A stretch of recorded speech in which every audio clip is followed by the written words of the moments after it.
Now, while the African Union adopted a proposal to develop a roadmap for the withdrawal of African nations from the Rome Statute, the 27th summit expected to entail the onslaught kicked off in Kigali, Rwanda, with the Commission's head Nkosazana Dlamini admitting that they are relying too much on foreign aid. Now, the representatives also condemned the eruption of violence in South Sudan.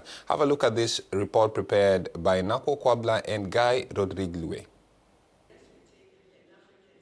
The chairperson of the African Union has condemned the fighting on Friday in the South Sudanese capital, Juba. Deadly exchanges of gunfire between forces loyal to Riek Machar and Salva Kiir has left more than 200 people dead. The current development in South Sudan, which marked its 5th independence anniversary on Saturday, as well as the ongoing unrest in Mali and Burundi, are expected to top the summit's agenda. Opening the summit on Sunday, the outgoing AU chair, Dlamini Zuma, stressed the need for the AU Commission to streamline its priorities to avoid wastage.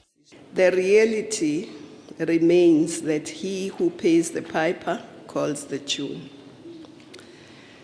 The Commission, of course, can and has tried and must do better to ensure that it streamlines its activities, to focus on priorities, to cut down on wastage and wasteful expenditure, to be more prudent with and so that it focuses on the activities that have a real impact for member states and our citizens.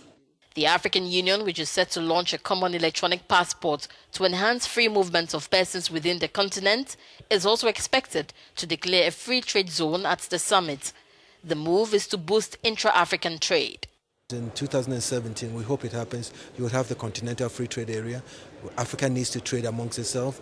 At the moment, it's only 12% that we trade intra-African trade, but by true having a continental free trade area, we'll have more trade amongst ourselves, and productivity will increase, growth will increase, and most of our people who are poor will now be removed from that, and we would have a number of people being lifted out of the poverty line. Heads of state and government from 35 African countries will join delegates at the summit later in the week to discuss the AU's budget, among others, and attend the Assembly of Heads of States.